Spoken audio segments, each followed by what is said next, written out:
tudo certinho. O áudio está perfeito? O áudio está bom. Show de bola.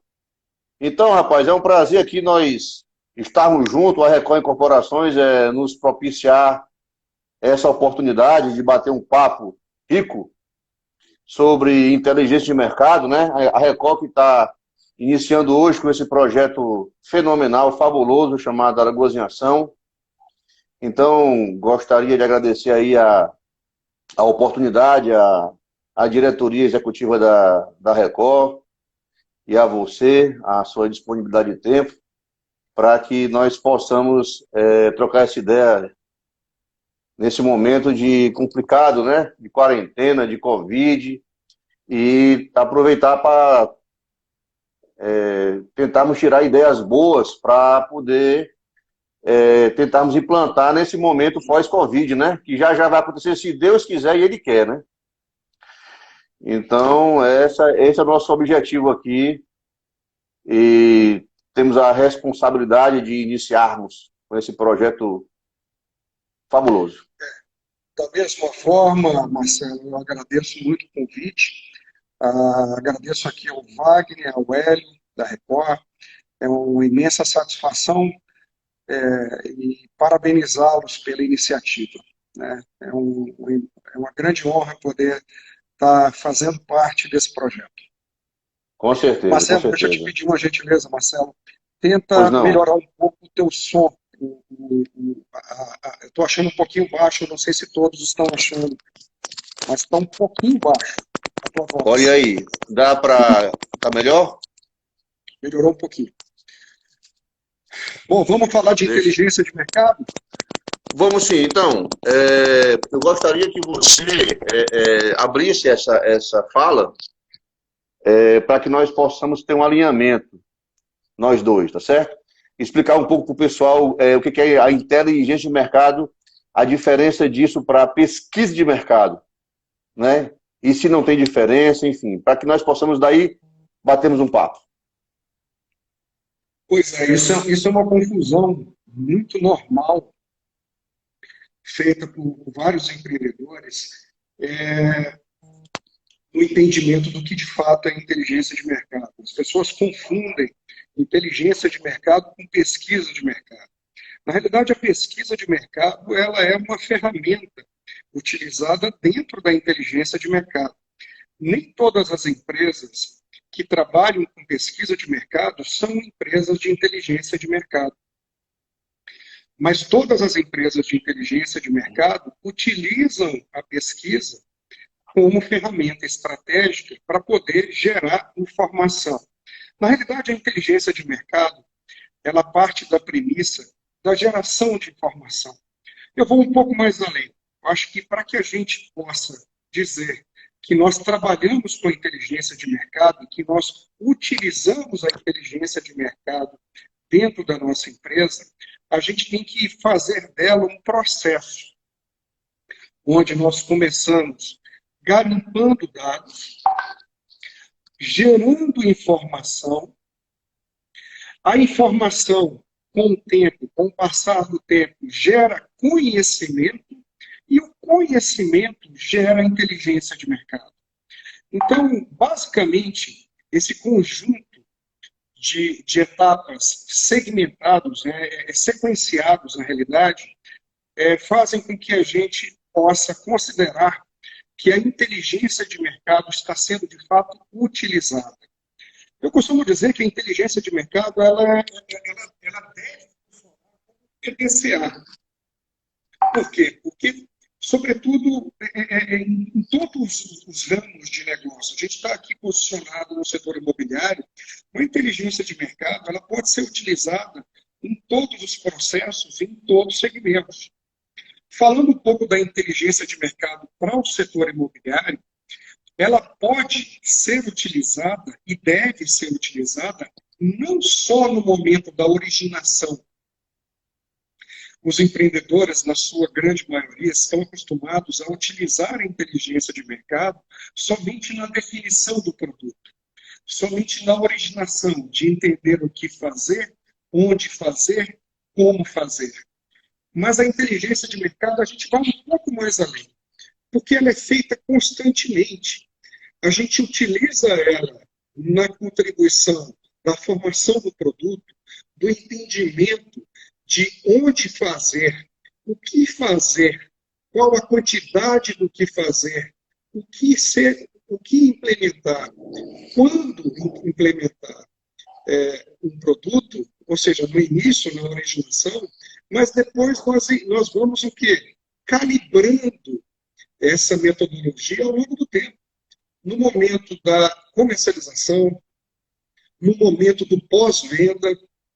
Então, nós conseguimos aplicar metodologias de inteligência de mercado para entender o nível de aderência, sobretudo o nível de necessidade de calibração do nosso negócio em todo momento. Eu vou dar um exemplo aqui de um setor, visto que a gente está trabalhando aqui, o foco mais direcionado para o setor imobiliário, a gente utiliza para definir produto, para entender aonde empreender, quando empreender, o volume do que empreender, a temperatura, sobretudo, qual produto que a gente vai trabalhar que esteja mais alinhado com os desejos, necessidades e anseios do mercado. Entendendo que a maior variável do mercado, as pessoas. Não tem como trabalhar com inteligência de mercado sem entender as pessoas. O mercado imobiliário ele nunca foi feito de imóveis, de produto. O mercado imobiliário ele é feito de pessoas, de sonhos, de desejos, de anseios. A mola propulsora do mercado imobiliário é exatamente isso. Entender o comportamento de consumo, entender aquilo que é importante para as pessoas, entender em que fase da compra, da jornada de compra, uma pessoa está. E não só olhando a web, ou seja, o funil de venda, que hoje é tão bem difundido, sobre os leads. Eu não estou falando de lead, eu estou falando da pessoa que vai te procurar no stand de venda. Eu estou falando daquele cara que te procura para comprar um imóvel. Em que fase da compra esse cara está? Em que fase da jornada de compra ele está? Então, a aplicação dela, ela é a todo momento. No momento da originação, no momento da venda, eu consigo entender se eu estou, de fato, acertando a persona que eu imaginei que seria público-alvo. Eu consigo calibrar as personas, eu consigo calibrar o posicionamento do meu marketing em relação àquilo que está sendo, de fato, convertido. No pós-venda, eu consigo entender o porquê eu vendi e o porquê eu não vendi. Olha que interessante. Você consegue... Rapaz, eu entendo, pelo que está... Oi, Marcelo. Pelo que você está me falando, na verdade, a inteligência de mercado, ele é um organismo vivo. Sim. Ele é um organismo que ele não é pontual. Ele, na realidade, exato, ele exige, ele começa e é monitorado, na realidade. Não é controlado, ele é monitorado. Essa é a palavra correta. Porque se não tiver monitoramento, você não tem como acompanhar o que está acontecendo e, de repente, fazer ajustes que devem ser feitos. A pesquisa de mercado, pela sua explicação, ela é uma coisa pontual. Ela é uma coisa que é feita naquele momento, mas que ela não é alimentada ao longo do processo, que é diferente da inteligência de mercado, né? Isso faz com que, se houver alguma nuance, alguma pequena mudança de comportamento de consumo, ela seja possível a detecção dela. É isso mesmo, Cristiano? Exatamente. Na realidade, eu sempre digo uma coisa. O mercado ele funciona através de microclimas. O que deu certo numa região não necessariamente vai dar certo em outra região. Há situações em que tudo modifica saindo de um bairro para o outro, quanto mais de uma micro-região para outra, quanto mais de um município para o outro. Então, entender o microclima de uma região, de uma cidade, consiste em entender o comportamento, a cultura, o movimento de consumo, sobretudo, o que é importante para as pessoas naquela região. muita gente falando em prospectar, em ofertar projetos disruptivos. Aí eu te pergunto, o que é um projeto disruptivo? Depende.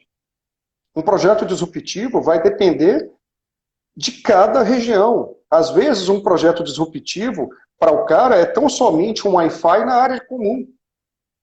Às vezes, um projeto disruptivo para um cara é simplesmente uma vaga de garagem solta, sem estar presa. Então, entender isso leva em consideração o nível cultural das pessoas, a estrutura não, mas a capacidade de compra delas. A gente tem falado muito dessa pandemia, que as pessoas estão revendo os seus espaços. Todo mundo está revendo os seus espaços. As pessoas estão sendo obrigadas... Eu participei de uma live, Cristiano, interessante, que na realidade, com essa pandemia, um comportamento de mercado que vai mudar é a necessidade de ter um home office. Pois né? Que está todo mundo tá todo mundo agora sabendo que é possível trabalhar de casa, que isso é factível e que talvez exista essa demanda que talvez os projetos atuais ainda não estejam adaptados para isso.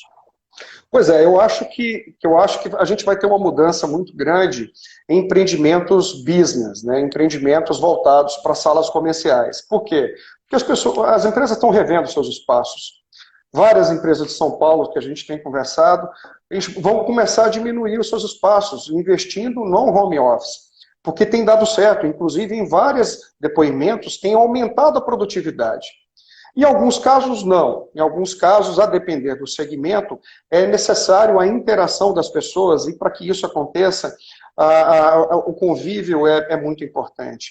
Só que a gente tem que lembrar o seguinte, que quando a gente vai pelo viés residencial, o desejo impacta na capacidade de compra. Eu vou te dar um exemplo. Tem muita gente falando que as pessoas estão repensando os seus espaços. Isso é um fato. Eu fiz uma live com o diretor-geral da OLX, onde o aumento da procura de casas foi exponencial nesse período de pandemia. Acontece que, eu pergunto, nem todo mundo vai conseguir ter uma casa. Por quê? Porque tem cidades, regiões metropolitanas, que já estão no nível de verticalização, que ter uma casa faz com que o cara tenha que ir para a região periférica, ou seja, está longe das centralidades urbanas, está longe dos pontos centrais. E talvez isso não seja o que as pessoas precisam nesse momento. Eu vou dar um exemplo da minha família. Eu sou casado e tenho 2 filhos pequenos. Uma das coisas mais importantes para a gente hoje é estar morando perto do colégio, porque eu sei o trabalho que dá da minha esposa de levar e buscar as crianças. Eu gostaria muito hoje de viver numa casa, mas nesse momento, nessa fase da jornada da minha vida, ainda não será possível. Posteriormente, Entendi. Daqui a um tempo, é fato. Mas os espaços serão repensados, isso é fato. Mas eles esbarrarão sempre no limite de compra. As pessoas vão querer um espaço maior, lógico. Hoje está todo mundo, o marido vivendo com os filhos, a mulher, tem muita gente, inclusive, se separando, o aumento de separações tem aumentado bastante em algumas regiões, porque as pessoas agora são obrigadas a viver o casamento, né? Coisa que muitas vezes nem existia. Mas a questão de desejar impacta no poder, né? Será que eu posso ter algo maior? Porque algo maior implica em algo mais caro, e algo mais caro implica em capacidade de compra. Então, eu não sei até que ponto, e isso a gente vai medir posterior a toda essa crise, essas mudanças serão de curto e longo prazo. Tá? As mudanças em salas comerciais, eu acho que isso já vai acontecer. É o que a gente tem visto em alguns grupos focais que nós temos feito pelo Zoom, algumas pesquisas que nós temos feito. Isso eu acho que vai ser uma coisa, de fato, repensada. Eu acho que nunca se utilizou tanto a tecnologia como a gente está utilizando agora, né? Quem não usava está sendo obrigado a usar. Com certeza, é convidada e forçada a usar, é verdade. Exatamente. Deixa eu falar agora para ti, eu vou começar aqui o bate-papo com o mercado imobiliário e depois nós vamos entrar um pouco mais na pequena e média empresa para que as pessoas possam também entender se a gente pode utilizar a inteligência de mercado para ajudar eles também Claro. a saírem bem dessa, ou se adaptarem rapidamente no momento pós-Covid, né? O que acontece? Nós estamos com a velocidade de venda baixa, né? A pergunta ou parada, na realidade, né, por causa do que está comprando agora nesse momento. A pergunta é a seguinte: como é que a inteligência de mercado pode orientar, já que é um organismo vivo, até antes do Covid, durante o Covid, e o que é que pode se tirar de conclusão para que decisões sejam tomadas com a finalidade de aumentar essa velocidade de venda? Como é que a inteligência de mercado pode ser usada no mercado imobiliário? Tá, vamos lá. Primeiro eu vou falar sobre uma estatística. Uma estatística um pouco assustadora. A gente tem feito centenas de estudos de mercado no Brasil inteiro. A Prospect é uma empresa que atua do norte ao sul, leste ao oeste. Nós temos diversos projetos hoje simultaneamente acontecendo em todo o país. Isso nos dá um privilégio bacana de conhecimento desses microclimas. A gente consegue entender muita coisa que está acontecendo de bom e de ruim. E, sobretudo, o impacto que está acontecendo em cada região, cada cidade está se comportando de uma maneira diferente, que está intrinsecamente ligado ao nível da dinâmica econômica e ao nível de aquecimento econômico que a cidade já tinha. Quando a gente vai analisar como as pessoas podem utilizar a inteligência de mercado, é muito comum o cara só pensar na inteligência de mercado, ele só pensar estrategicamente. Às vezes ele pensa, mas ele não consegue implementar isso no entendimento do seu cliente. Vamos fazer uma analogia. Nós estamos num momento onde entrou o carro com a bandeira amarela, ou seja, aquele cara que estava na tua frente em relação à aprovação de projetos, em relação à estratégia de projeto, definição de projeto e pré-lançamento, agora está começando a todo mundo estar junto ali, um perto do outro. Esse é o momento de entender, de olhar para dentro da caixa. A gente está muito acostumado a olhar fora da caixa. A gente está muito acostumado a buscar entender o mercado lá. A dica que eu dou nesse momento é o cara olhar para dentro da caixa. Deixa eu te perguntar, o que você já fez? O que você já empreendeu? Para quem você vende? Quem é o teu cliente? Quem é o teu comprador? Qual é o comportamento de compra do teu comprador? Em quanto tempo você demorou para vender? Qual o raio de deslocamento de uma pessoa para te comprar? Tipo, quando eu lanço um empreendimento, normalmente eu consigo trabalhar um deslocamento de 8 quilômetros ou até mesmo de cidades. Então eu preciso entender o comportamento das pessoas que já adquiriram alguma coisa de mim. Eu canso de entrar em empresas de 20 anos, de 30 anos, que nos contratam para tentar entender o mercado, aquilo que eles vão fazer, e a primeira coisa que eu pergunto é, o que você já fez? O cara não sabe me responder. Ele não sabe me dizer quantos casais com filhos adolescentes compraram dele. Ele não sabe me dizer qual a profissão das pessoas que compraram dele. Ele não sabe me dizer o raio de deslocamento das pessoas que essa tabulação de dados, eles não têm mesmo, não. Com certeza não tem, não. Não sabe. Muito pouco tem. Eles não sabem me dizer o percentual real de recompra entre famílias de primeiro grau, pai, filho, irmão. Eles não sabem me dizer se as pessoas moravam de aluguel ou tinha domicílio próprio quitado, se o cara comprou para investir, fazer um upgrade. Então, eles têm uma noção, mas noção no mundo de hoje não dá certo. Noção todo mundo tem. Eu quero saber números. Eu quero ter... Não tabulam dados. Dados. Exato, eu quero ter dados. É igual um corretor. Né? Você chega, é muito comum isso em imobiliárias. Eu sempre costumo dizer o seguinte: se todo corretor de imóveis ou imobiliária soubesse a força que tem, ele jamais teria medo de tecnologia. Por quê? Porque o cara está no front de venda. Ele tem contato direto com pesquisas de mercado constante. Como assim, Cristiano? Pesquisa de mercado constante? Pô, o cara que sai de casa e vai para um estande de venda comprar, ele deseja comprar. Concorda, Marcelo? Concordo. Ou seja, é uma intenção de compra declarada. É um lead quente. Agora, eu não sei em que fase da jornada esse lead está. Aí eu pergunto a você, corretor, a você, dono de imobiliária, o que você tem feito hoje, nessa pandemia, para tentar entender a tua carteira de cliente. Em que fase da jornada as pessoas que te procuraram e não compraram estão? O que as pessoas que te procuraram e não compraram queriam? Por que elas não te compraram? É o que a gente chama de perdas e ganhos. Aquele cara que comprou de mim, eu vou perguntar, por que você comprou? Você comprou por causa de preço? De produto? De localização? De atributo? Pô, eu consigo entender aonde eu acertei. E por que você não comprou? Porra, cara, eu não comprei porque eu cheguei no stand de venda e fui mal atendido. Eu não comprei porque eu cheguei no stand de venda e vi que a localização ficava próximo de uma favela. Eu não comprei porque quando eu cheguei eu vi que a vaga de garagem era presa.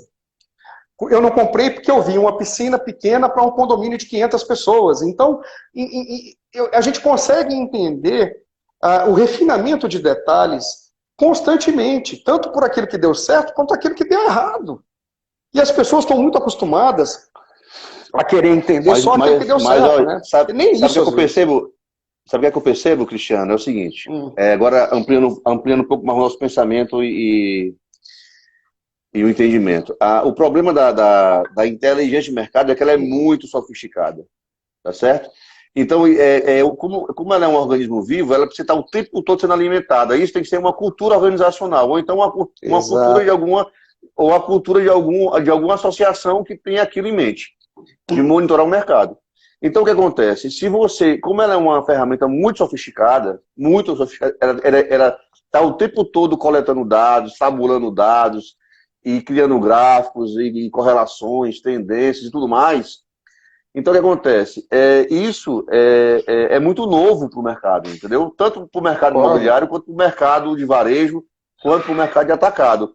Agora, que é uma ferramenta que ela é muito eficaz, isso é indiscutível. Indiscutível. Então, assim, saindo um pouco da esfera... você vê que até MBA, tem poucos MBA sobre Business Intelligence, né? Inteligência de mercado. Pouco. Tem poucos. Software, tem um software que eu conheço, talvez tenha mais, mas assim, só o Power BI que a gente vê que existe, mas quais são os outros softwares que tem? Até software, são poucos que trabalham com isso, né? Que trabalham com dashboard e tal. Enfim, hoje você pode criar um dashboard, você pode trabalhar a inteligência, a manipulação de dados e o tratamento de informação em Excel. Mas tem que ter a cultura. Sim, é isso, exatamente isso que eu ia falar, Marcelo. O que falta não é a ferramenta, o que falta é a cultura. A cultura da geração de informação. Porque com a cultura de geração de informação, a gente consegue entender o nosso rumo, aquilo que está dando errado e aquilo que está dando certo. Não só o que dá certo. Aí a pergunta, com essa mudança de tecnologia, porque a inovação e a disrupção, o que acontece? Você vai precisar de tecnologia, não tem jeito. Nesse nosso mundo, as entregas aumentaram, o home office é uma realidade, e mais, nas universidades, o semipresencial já vai ser mais factível, porque mudou do presencial para o totalmente tecnológico. Por quê? Porque ninguém pode mais aglomerar na universidade. Então, todas as aulas estão sendo virtuais. É claro que tem um hiato aí, que é a presença da prática de laboratório em algumas universidades, em alguns cursos. Então, esses laboratórios têm que ser presenciais. Então, quer dizer, a adaptação para o semipresencial, se necessário, vai acontecer. O EAD vai vir mais rápido agora. Por quê? Porque fomos forçados, obrigados a uma adaptação forçada. E as pessoas praticaram e viram que isso agora é possível. Não é tão ruim. Que tem que ser melhor, pode ser melhorado? Pode. Mas aí o que acontece? Qual é a tua opinião? Como é que nós podemos fortalecer mais essa ideia da inteligência de mercado para o varejo, o pequeno varejo, a pequena e média empresa? Porque é importante que eles também entendam isso, Cristiano. Na realidade, o varejo é quem mais dá show de inteligência de negócios. Eu sempre digo que se o setor imobiliário olhar para o varejo com mais cuidado, ele vai conseguir entender uma série de estratégias que podem ser implementadas justamente porque o varejo ele é especialista em entender comportamento. Entender comportamento e trabalhar isso em nível de prateleira, para você ter ideia. Os caras estudam posicionamento de produto em prateleira. Você vai comprar um pão no supermercado, o pão, a padaria está lá atrás, e no caminho do pão dificilmente você sai de um supermercado comprando só o pão, você compra o presunto, se você entrar com fome, você sai com macarronada, você sai com um monte de coisa.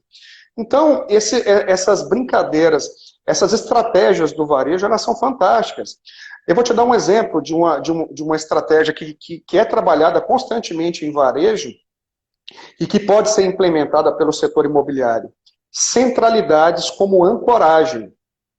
Isso é trabalhado muito em shopping center. Você pega uma loja Renner, uma loja C&A, uma Americana, e você sai distribuindo de forma oxigenada no shopping para promover o fluxo, a oxigenação das pessoas.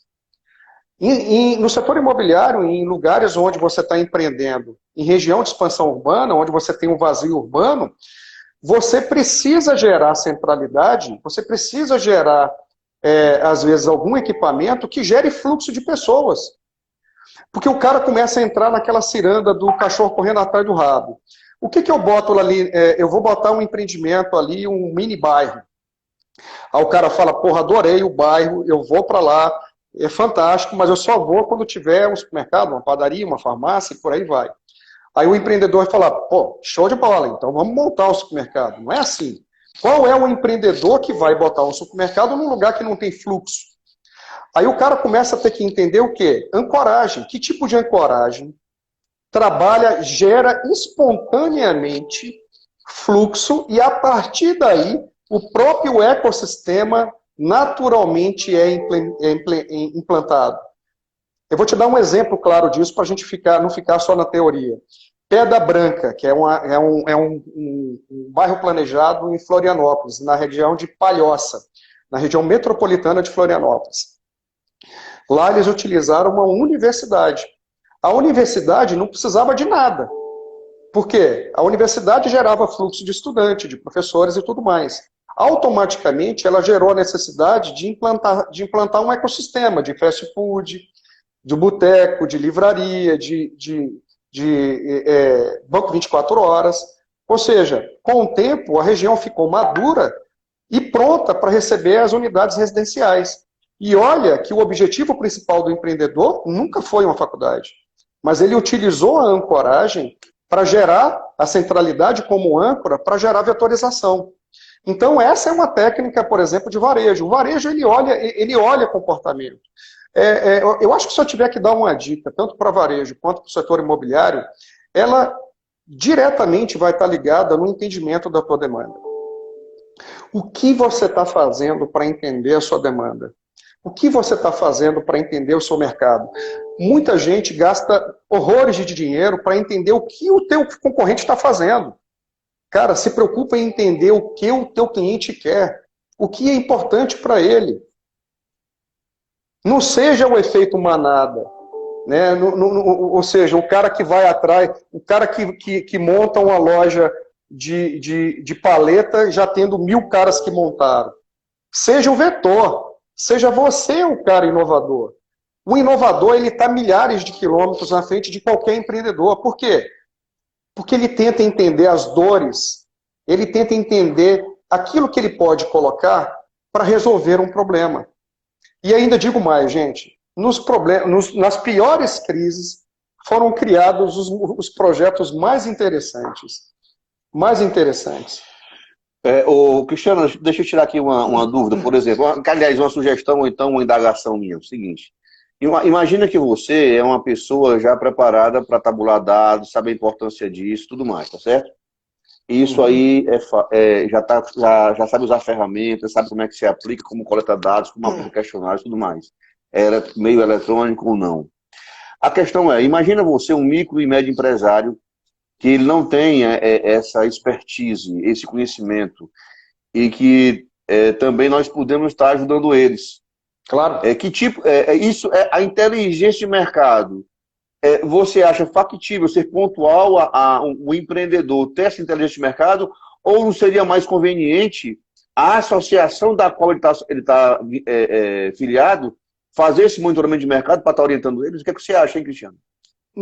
Eu acho que tudo um monitoramento de mercado macro ajuda, mas eu não acho que o empreendedor deva esperar isso. Eu acho que qualquer um, independente do tamanho, pode implementar a inteligência de negócio no seu negócio. Vou te dar um exemplo pequeno da implementação de uma inteligência de um cara que vai vender uma banca de jornal, por exemplo. O que é mais difícil? É monitorar quem me compra, entender as pessoas que me compram, entender a fatia de mercado. Uma das coisas muito utilizadas no varejo é você trabalhar com programas de fidelidade. Você cadastrar as pessoas que sempre te compram e essas pessoas vão ganhar prêmios, descontos, promoções, elas vão estar sempre à frente daquilo que é relevante para ela, porque se ela está te comprando, você é relevante para ela para alguma coisa. Supermercado, alguns supermercados têm feito isso. E isso tem possibilitado leituras fantásticas. A primeira coisa que a gente tem que fazer é entender como coletar a informação. Antes de tratar a informação, eu preciso entender como é que eu vou coletar. O pequeno empreendedor, criando planos de fidelidade, ele já começa a coletar a informação. Entender quem compra, qual é o comportamento, quantas vezes ele compra por mês, por qual motivo ele compra, quem é esse cara, onde ele mora. E aí a gente já consegue entender sazonalidade, a gente já consegue entender perfil. Se eu consigo entender o perfil das pessoas que me compram, sobretudo o posicionamento geográfico delas, quando eu fizer um outdoor, ao invés de lançar uma pancada de outdoor, eu vou botar um. Ou sequer nem um outdoor, vou botar uma panfletagem. Vou fazer uma ação cirúrgica. Eu vou direto, eu vou na linguagem do cara que me compra, porque eu conheço esse mercado. Entende? Então essa já poderia ser uma dica sua para o projeto Alagoas em Ação, né? Você motivar as pessoas a utilizarem, mesmo que minimamente, a inteligência de mercado para ser mais eficaz nessa questão do pós-Covid, né? Saber onde está o cliente dele, saber se o comportamento mudou, se está próximo, se está distante. Exato. Mas você acha que isso é feito manualmente, é feito via tecnologia? Ele precisaria fazer o quê para poder estar capturando esses dados? Vamos falar da forma mais primitiva, tá? Até levando em consideração que nem todo mundo, eventualmente, sabe mexer no Power BI ou tem algum sistema de BI. Vamos falar do Excel velho de guerra. Primeiro, inicialmente, a gente precisa entender que o processo precisa começar. Então, vamos falar do corretor de imóveis. Começa a tabular tudo teu. Começa a tabular todos os clientes que te visitam. Ainda que eles não te comprem. O importante é você saber o que ele deseja, em que fase da jornada esse cara está. E tente pegar o máximo de informação dessa pessoa. Às vezes, a gente tem um processo chamado elicitação na inteligência de mercado. A elicitação consiste em você fazer perguntas que não tem nada a ver, mas que chegam ao objetivo. Exemplo, eu chego para o cara em Maceió e falo, bicho, tu tem cara de torcer, eu sei que esse cara, eventualmente, a chance dele torcer para esse time é muito pequena.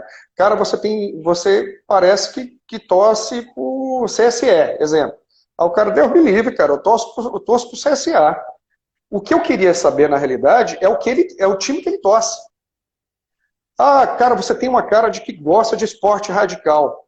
Isso é um corretor conversando, isso é ali no tete-a-tete. Pô, eu odeio o esporte radical, eu sou um cara tranquilo, eu gosto no máximo de jogar tênis. Qual era o meu objetivo? Saber o hobby do cara. O meu objetivo era saber o esporte que esse cara faz. Então você tem a leitura corporal, você tem a leitura da elicitação, que é esse exemplo que eu acabei de dar, mas a gente precisa começar. E como é que a gente começa? Entendendo que feito é melhor do que perfeito.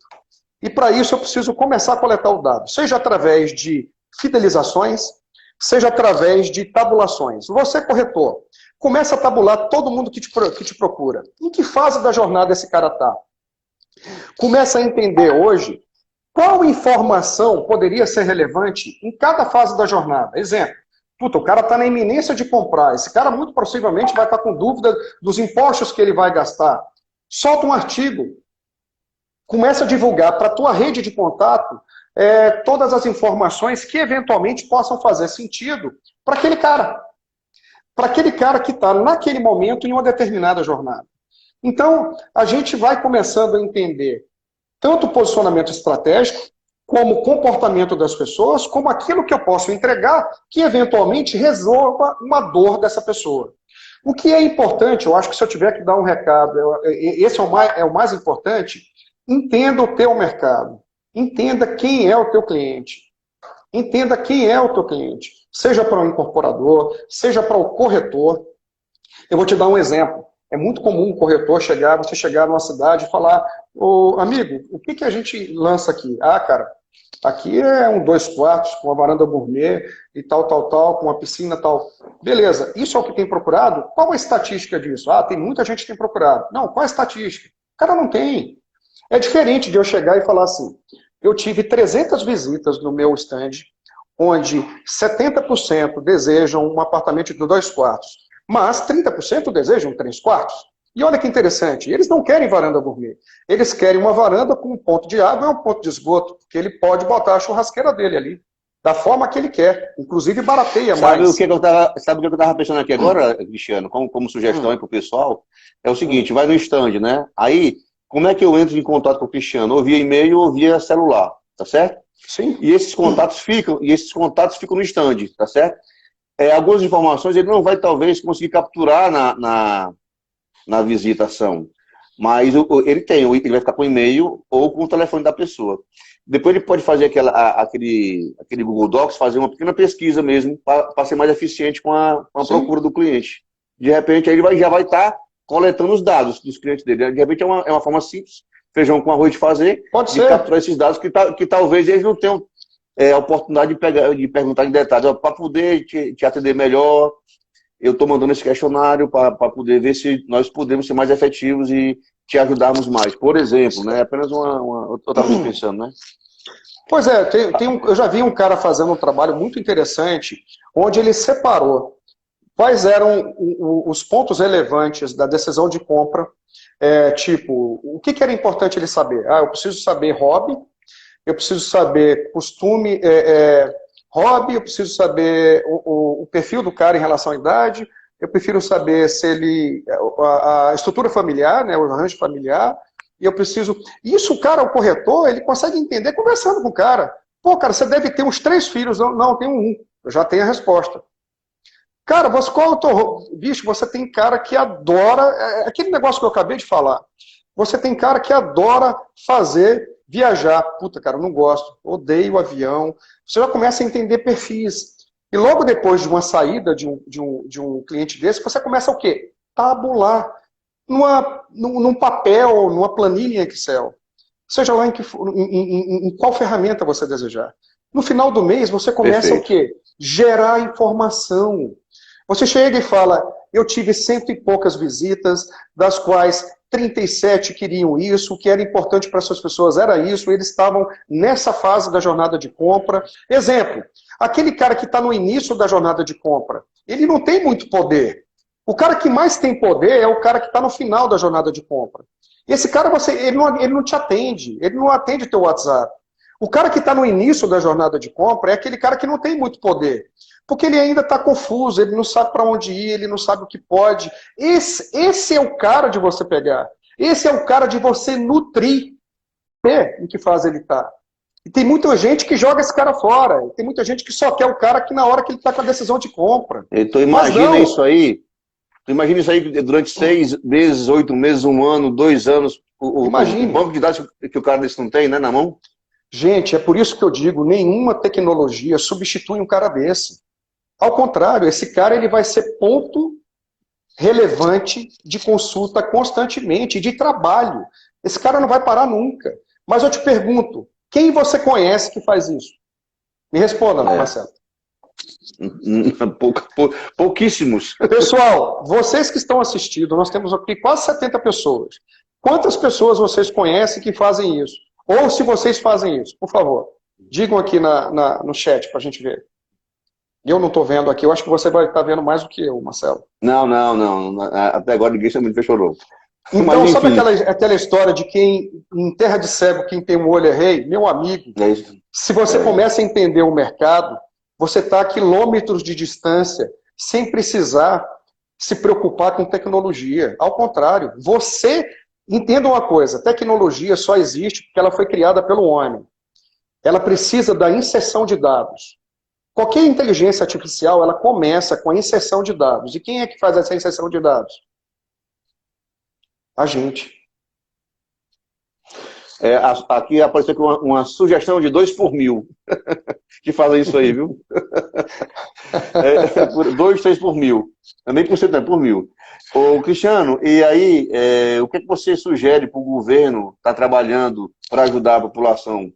Isso com relação ao seu tema, óbvio, né? Ou outro tema que você achar pertinente? Não, vamos lá. Vamos ver aquilo que é o ideal e aquilo que é possível. Vamos trabalhar as duas linhas. O ideal seria o quê? A gente fazer, o Estado fazer o teste em todo mundo. Se o Estado fizesse o teste em todo mundo, a gente conseguiria entender quem está infectado e quem não está. E a gente conseguiria entender 3 coisas. Quem está infectado, quem teve contato com quem está infectado e quem não está infectado. Isso foi feito na China, nas cidades, e eles estão conseguindo conter de uma forma fantástica, usando a tecnologia. Lá você tem 3 QR Codes. Você tem o QR Code verde, que é o cara que não teve contato, o vermelho, que você tem o Covid, e o amarelo, que você teve contato com quem tem Covid.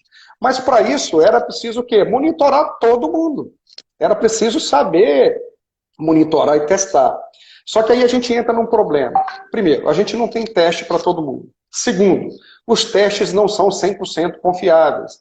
Ao que a gente tem visto, tem testes aí que dão 3, 4 vezes um falso negativo ou um positivo, mais falso positivo, né? O que a gente pode fazer diante disso, né, das ferramentas que a gente tem? Uma coisa que a gente poderia fazer é aquilo que está sendo feito hoje na Suécia.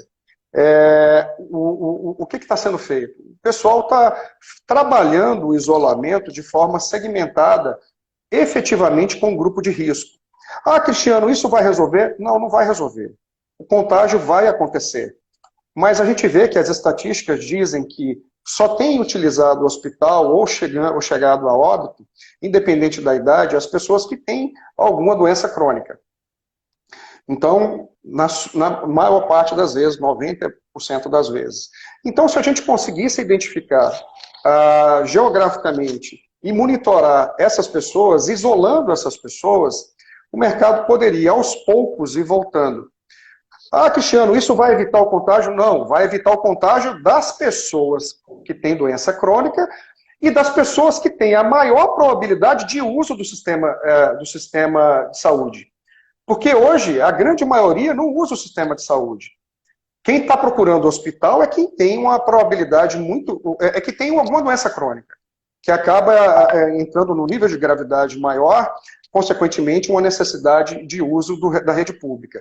Mas uma coisa que eu fico pensando é que todo mundo fica falando, o pico. Gente, o pico vai acontecer a qualquer momento.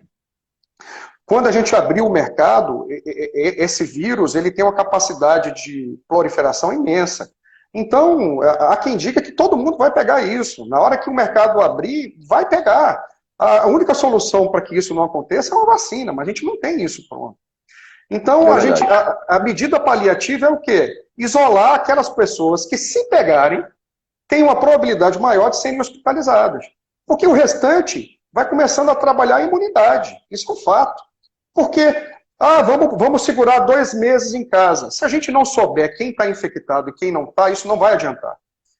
Isso não vai adiantar. Porque pode ser que um monte de gente esteja infectado, esteja andando por aí, dentro dos empregos essenciais. O gari, o padeiro, o caixa de supermercado, a gente não sabe. A única maneira era saber. Então, hoje, se a gente seleciona um grupo de risco, inclusive eu coloco aqui a disponibilidade da Prospecta, hoje a gente consegue georreferenciar todas as pessoas com a idade de grupo de risco por setor censitário. A gente consegue dizer onde é que tem os pontos de maior adensamento. Isso poderia ajudar. Se nós tivéssemos a parceria do setor público para entender a posição geográfica das pessoas que têm doença crônica e das pessoas que tiveram o Covid, ou que têm o Covid, a gente consegue criar um mapa de risco. E trabalhar isso de uma forma, blindar esses mapas para que isso não seja proliferado. Isso é uma opção, é uma possibilidade. Mas, enfim, eu até coloco aqui a disponibilidade da Prospecta nesse mapeamento, mas nós precisaríamos de alguns dados públicos e a gente conseguiria monitorar isso de uma forma mais interessante. No final das lives, ou durante as lives, essas sugestões vão ser coletadas pela Record e vai ser transformado em um documento, né? Essa é a ideia inicial. Cristiano, só para poder a gente não cair, né? Porque pode ser que isso a gente não... o Instagram nos derruba, né? Então, é só fazer as considerações finais, porque já são 19h03. Tá. E aí eu gostaria de ter as suas considerações finais para que nós pudéssemos encerrar nossa live, né? Bom, eu acho que eu vou deixar uma mensagem, tá? Eu sou empresário, assim como todos os empresários, eu estou sofrendo bastante também, mas um recado que eu dou utiliza nesse momento, tenta manter a tua sanidade nesse momento, sobretudo para olhar para aquilo que você pode modificar, né? Aquilo que você pode modificar, aquilo que você pode melhorar.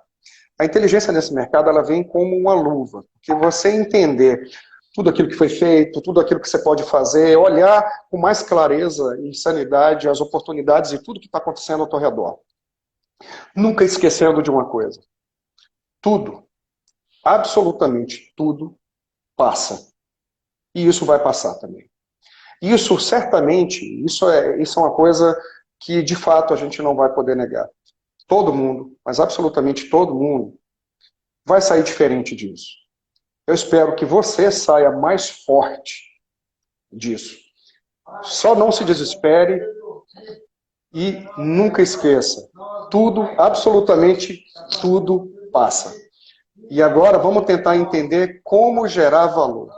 Como fazer uma limonada desse limão que tem acontecido nesse momento. Essa é a mensagem que eu dou e agradeço ao meu amigo Wagner, ao meu amigo Hélio, a iniciativa fantástica. Espero que eu tenha conseguido colocar uma sementinha nesse vaso aí para ajudar.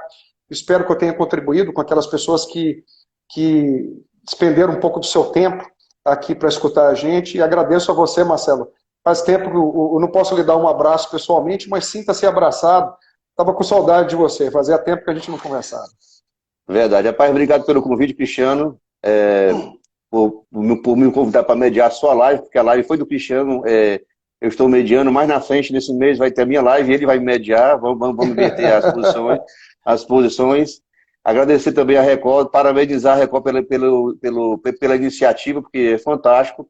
Me sinto honrado pelo convite, muito legal.